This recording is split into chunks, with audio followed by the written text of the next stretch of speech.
Welcome to calmSpectre. Here we take slow steps through the forgotten corners of history, places where silence still remembers. Tonight we travel back to a time when the wind turned against the land, a time when farmers fought not with war but with the sky itself. This is the story of the Dust Bowl, the fall and rebirth of American farming. Part 1: The Land Before the Storm. There was a time when the center of America was green, a vast open world that stretched from horizon to horizon, endless, gentle, alive, the Great Plains, a place so wide that a man could stand beneath the morning sky and feel smaller than a grain of dust. It was quiet there, a kind of silence that didn't need to be broken because it wasn't empty. It was full of life, wind, and the plains belonged to the rhythm of nature. Buffalo herds moved like dark rivers across the grass.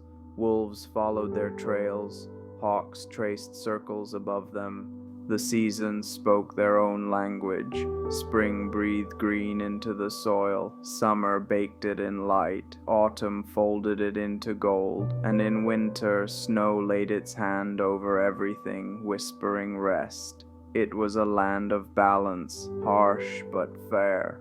Then came the settlers. They came from the east, from faraway places, carrying with them hunger, hope, and faith in a better tomorrow. They came in wagons and on horseback, with tools made of steel and dreams made of dust. To them, this land was not wild. It was waiting to be tamed, to be used, to be turned into something that could feed a growing nation, and so they began. With each swing of the plow, the ground broke open like a promise. The prairie grass, roots woven deep through centuries, gave way to fields of wheat and corn. The wind that once ran free now carried the scent of turned soil and human sweat. Families built homes of wood and stone, small churches, one-room schools, and grain silos that rose like monuments of hope. At night, the sky glowed with lanterns instead of stars, and in the morning, smoke from hundreds of chimneys floated above the plains, curling into the calm blue air. For many, this was paradise. They called it the land of bread. The newspapers printed photographs of smiling families standing in front of golden fields that reached their waists. Children played in the tall grass, chasing grasshoppers through the endless rows. Men stood proudly by their new tractors, their hands thick and worn but steady. Women baked bread from the first harvest and hung clean white linens in the wind. Everything seemed eternal. The land gave and gave and gave. By the 1920s, the Great Plains had become the heart of American farming. Millions of acres had been plowed. Once untouched soil now turned into a vast ocean of wheat. The fields shimmered beneath the sun like liquid gold.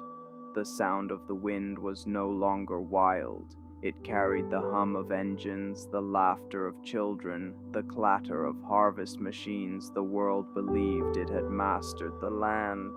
That progress was permanent. That man had finally learned how to control nature. But the earth has its own memory, and it never forgets what it was before we came beneath the fields, under the roots of wheat and corn. The old prairie still slept, patient, ancient, waiting. Its grass, once the skin of the land, had been cut away. Its deep roots, which had held the soil firm against centuries of wind, were gone. In their place was something fragile, dry, loose, exposed. The settlers didn't see it. How could they? The fields were full, the barns were heavy, and the skies were bright. Farmers borrowed money to buy more land, more tractors, more machines. Each year they plowed deeper, breaking open what little protection the soil had left. They believed the more they planted, the more they'd earn. And for a while it worked. The harvests grew, the trains filled, and wheat prices soared. The Great Plains fed not only the nation but the world. But abundance has a way of blinding those who hold it. When you live in a world that only gives, it's easy to forget that it can also take. Then came the signs, small at first, a few dry weeks, a river that ran thinner than usual, a summer that stayed too long, but the people didn't worry. This was a land of strong men and harder soil. What could possibly go wrong? In the distance, the sky began to look different. The horizon, once sharp and blue, turned hazy. The air felt dry, almost brittle. When the wind blew, it carried not just the scent of wheat, but of something older, the smell of dust. Farmers wiped their foreheads, squinted into the distance, and told themselves it was nothing, just another season, just another summer. But deep down, the land was changing. The soil that once breathed with life began to crumble. Without the thick roots of the old prairie grass, the earth lost its anchor. Every gust of wind lifted a little more of it away. Small whirlwinds danced across the fields, harmless at first, just little ghosts of dirt. Children chased them for fun, laughing as they spun and disappeared. No one knew they were the first warnings. Still, the harvest came. Not as strong as before, but enough. Trains carried wheat to the cities and the farmers celebrated again. There were parades, new radios, shiny trucks parked outside wooden houses. The land had made them kings, but it was a fragile kingdom, one built on borrowed strength. By 1929, the good years began to fade. Prices fell. The Great Depression spread across the country like a shadow. Markets collapsed, and with them, the value of all that golden wheat. Farmers who had borrowed heavily found themselves trapped. The banks came first for the money, then for the land.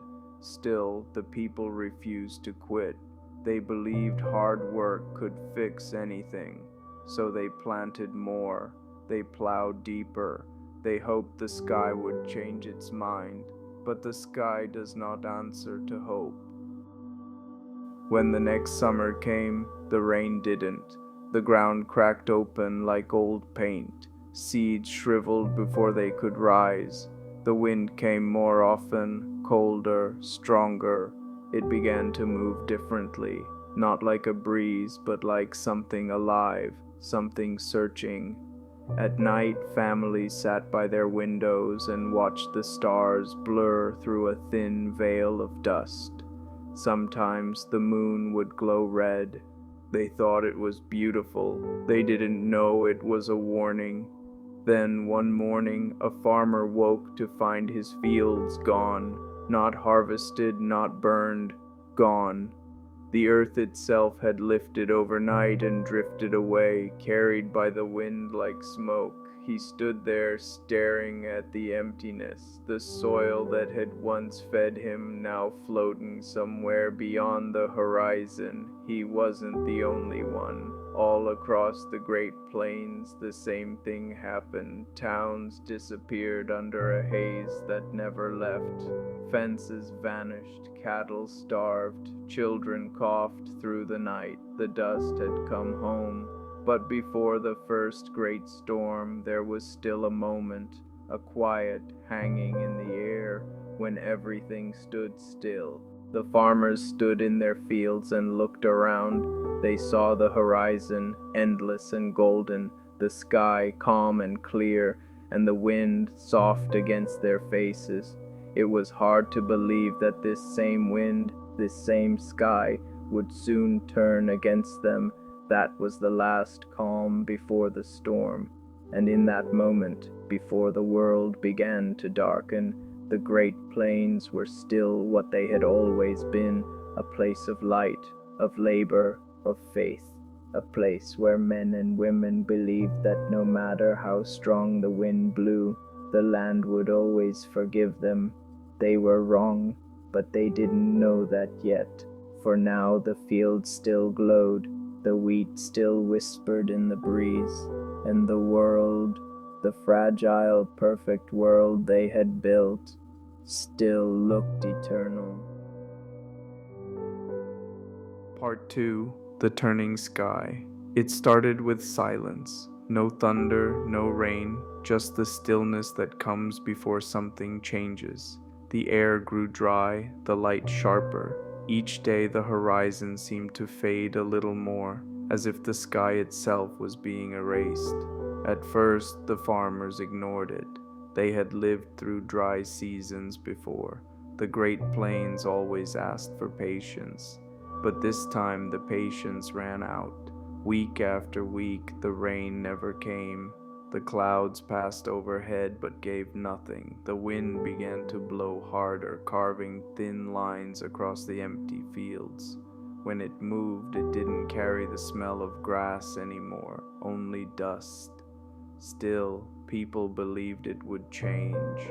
They tilled the ground, planted seed, and watched it vanish in the heat. The earth had turned to powder.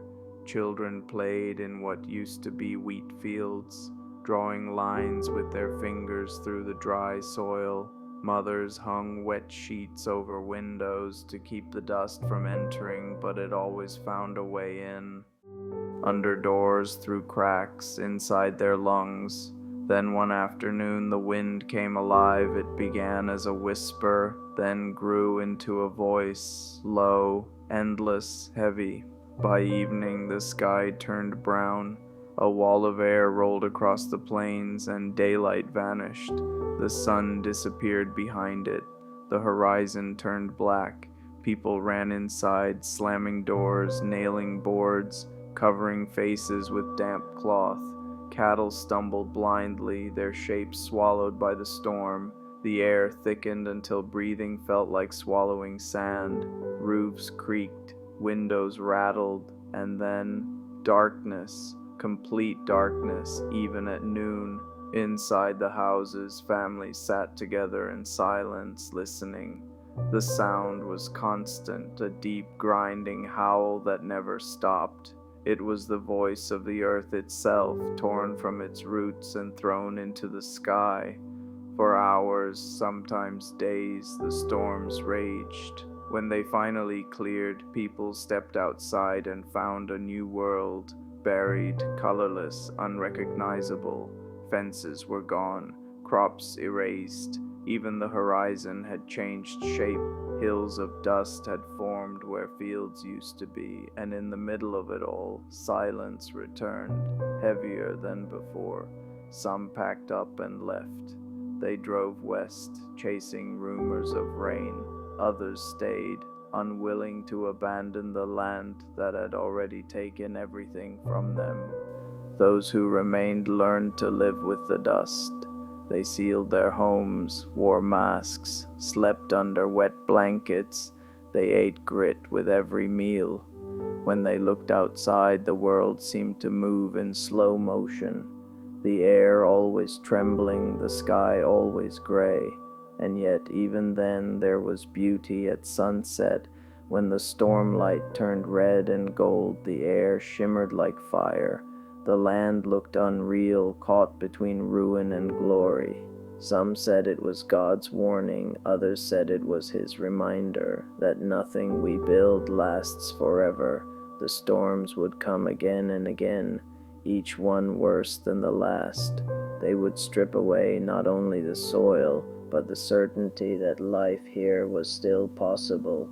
And yet, amid all that loss, something remained. A quiet strength buried deep beneath the dust, because even as the sky turned against them, the people of the plains refused to forget what the land once was.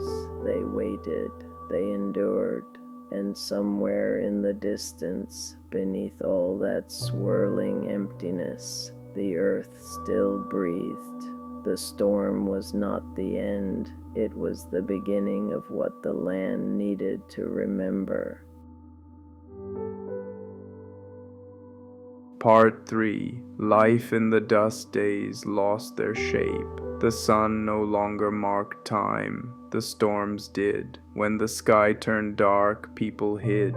When it cleared, they swept, cleaned, and tried to breathe again. Dust covered everything. It crept into drawers, food, bed sheets, lungs. Children woke in the night coughing. Mothers whispered prayers, their voices muffled by cloth masks. The world outside their windows was the color of rust. Inside, people learned to move quietly. They hung wet blankets over doors, filled cracks with newspaper, sealed jars and bowls. Every gesture was an act of survival. When the wind howled, it sounded like the ocean, endless and far away. But there was no water here, only the sea of dust. Men still walked out each morning, shovels in hand, searching for fences or wells buried overnight. They worked out of habit more than hope. Some found their tractors half submerged, others their crops gone entirely. Still, they went on, because that's what people do when the earth stops listening. They keep speaking anyway.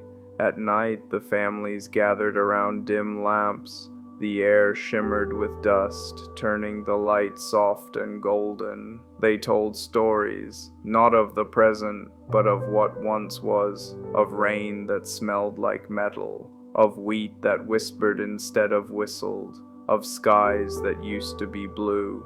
Outside, the plains lay quiet, blanketed in ash and silence. But if you stood very still, you could hear something faint beneath it all, a heartbeat, slow and patient, buried deep within the earth.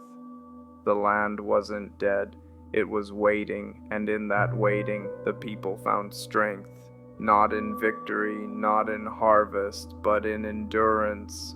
They didn't conquer the storm, they learned to breathe inside it.